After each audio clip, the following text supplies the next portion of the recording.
A couple months ago, somebody scrapped this old dozer, and the best part about it is it ran and drove off their trailer, and they parked it right here.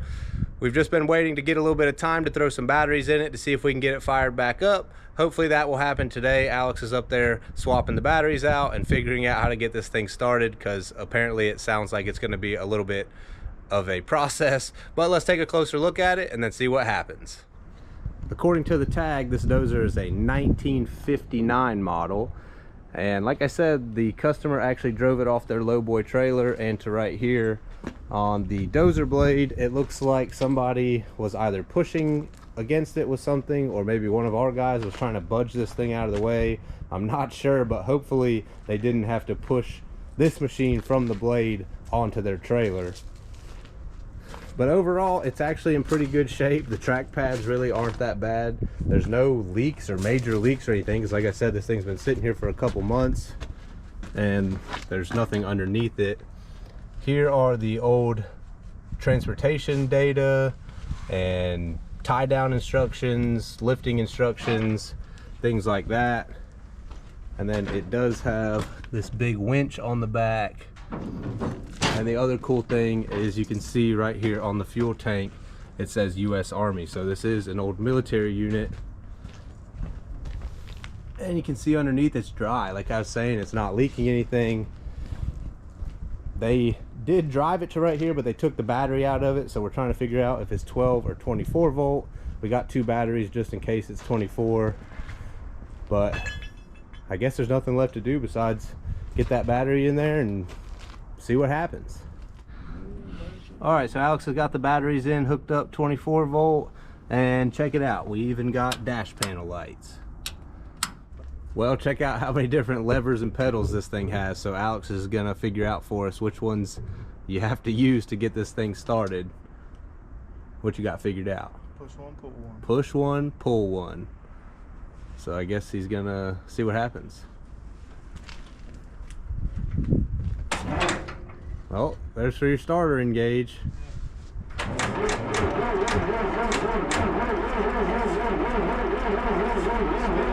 she sounds a bit weak.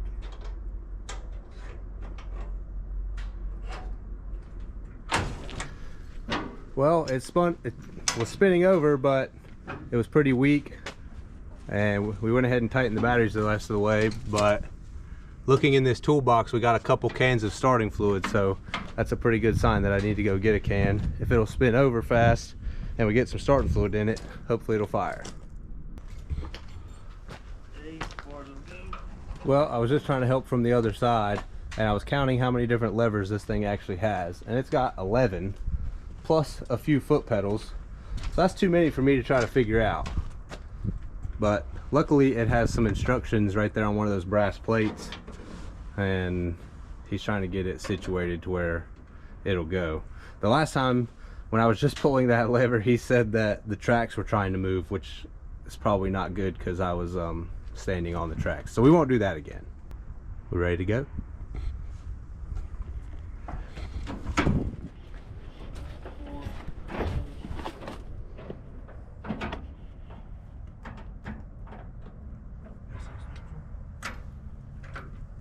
Did you cut the switch off? Nah.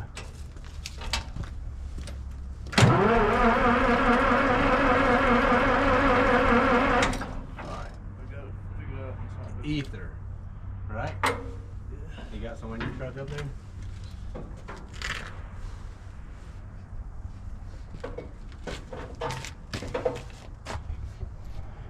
All right, we're gonna get a can of ether now that we've got it sort of figured out on how to spin it over correctly. But literally there's 1, 2, 3, 4, 5, 6, 7, 8, 9, 10, 11 plus a choke cable or whatever that is. So we got 11 different levers and 2 different pedals. But what Alex was reading was down here underneath the dash. It's got some brass plates that explain what each lever does, and then how to properly start it. So thank goodness that's there. If not, I don't think we would have figured it out as easily.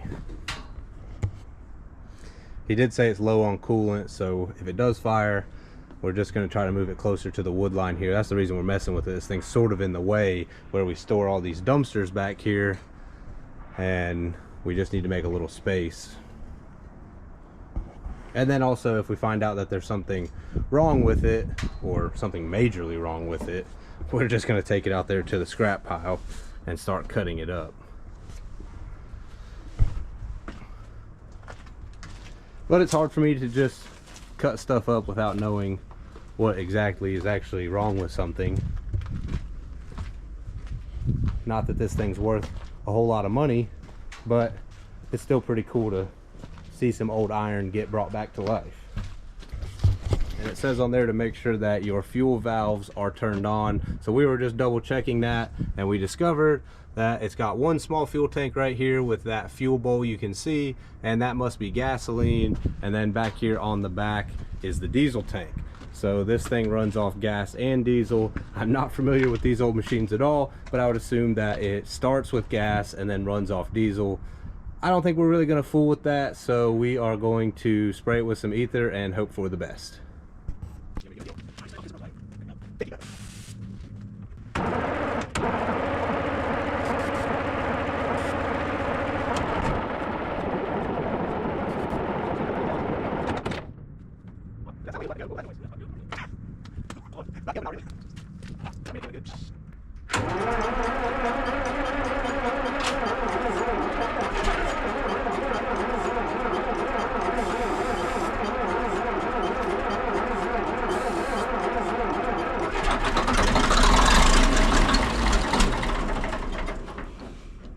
Nice.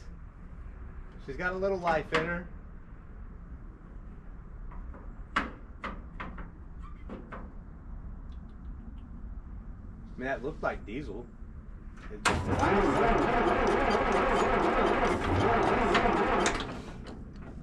buddy down there. Oh. We got some sparks. You gotta get it spinning with a compressor release and then.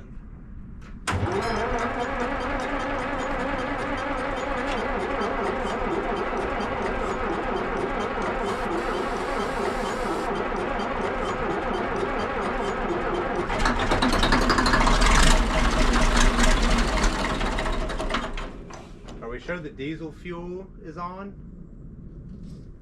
I mean, 'cause that actually sounded pretty good.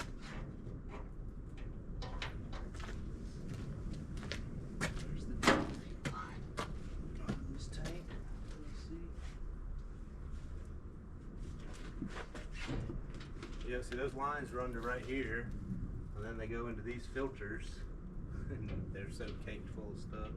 I doubt. Yeah, that's okay. Is that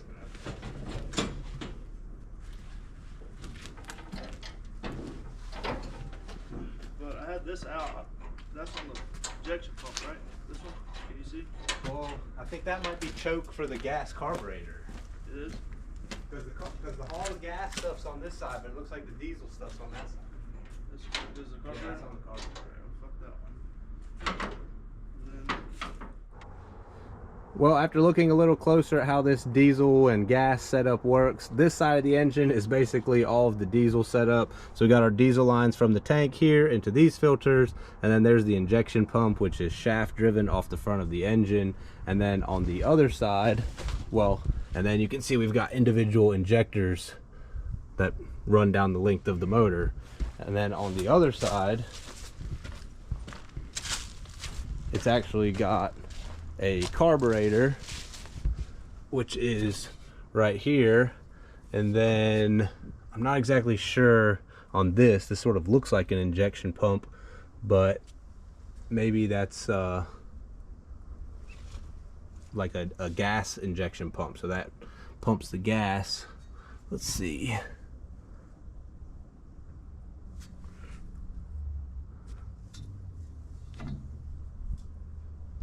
Yeah, so it looks like the carburetor is here. We got gas, and it looks like that feeds from the intake to this pump, and then each of these lines run back up into each cylinder. So this is the normal injection pump.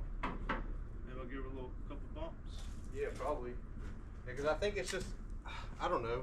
It looks like it's getting fuel though, because it puffs out a good black smoke right when it fires. But anyways, yeah, give it a little fuel, see what happens. I should have asked for training lessons from the guy.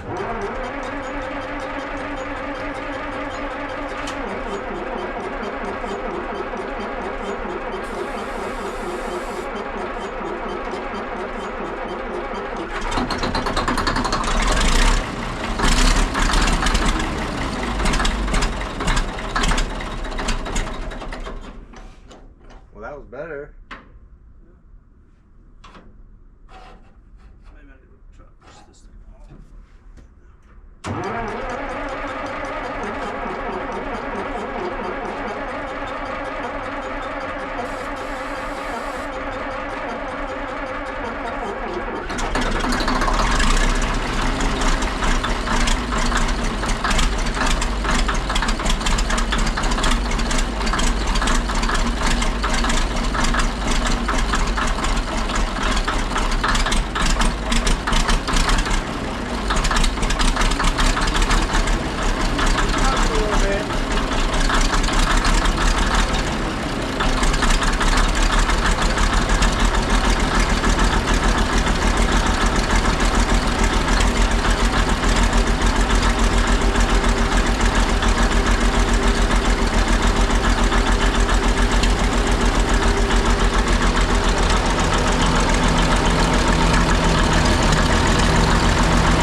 Well, after it ran for a couple minutes, the smoke sort of cleared up. The engine actually sounds pretty healthy.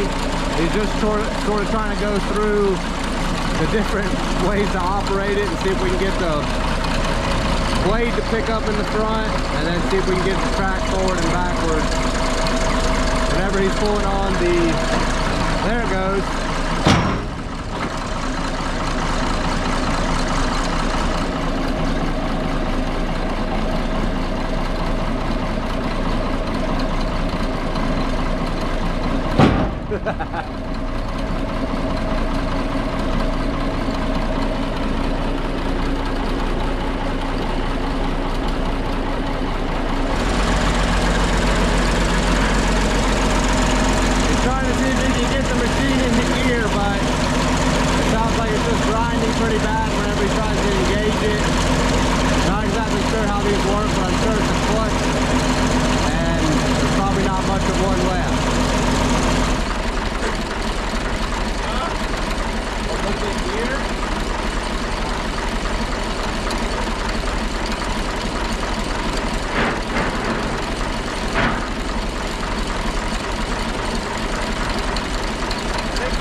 And it goes.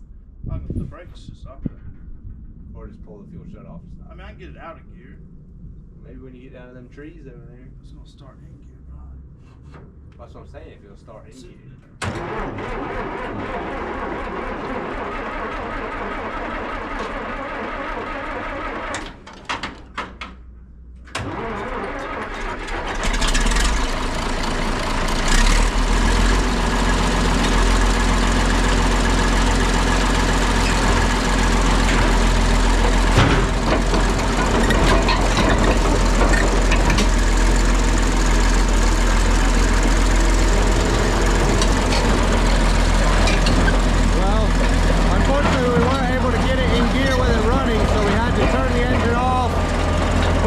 gear and then crank it back up.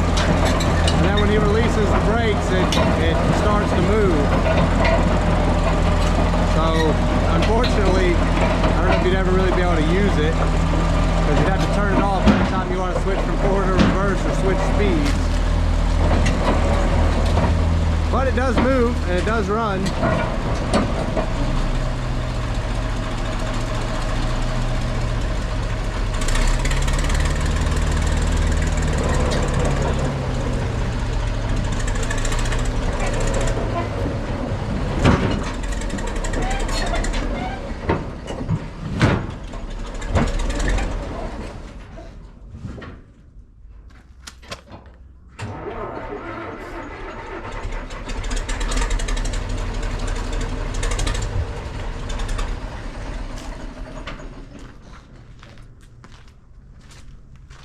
Well, that accomplishes the goal of getting it out of the way.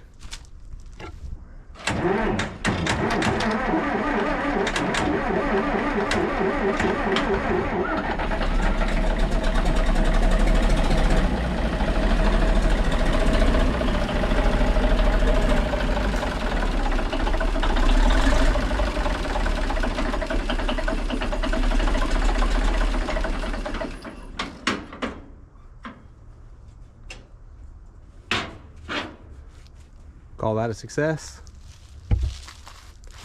Sweet. Needs fuel. Well, that's going to be it for today on the Dozer. I would say that's definitely a success. It did crank up and run and move, and we were able to accomplish what we were going for, which is getting it out of the way so we could have more space for our dumpsters. We were hoping to take it a little bit further into the woods to see what it would do when we got it up against some of these trees, but like I said, I'm pretty sure it ran out of fuel right here. So next time when we have a little more time, we're going to put fuel back in it, and then we'll try to take it into the woods and see what it'll do. And if it does pretty well, maybe we'll get a car or something and try to run over it, or at least smash it between a tree or something else cool like that. But anyways, thank you guys for watching. If you haven't already, make sure you hit that subscribe button, and we'll see you on the next one.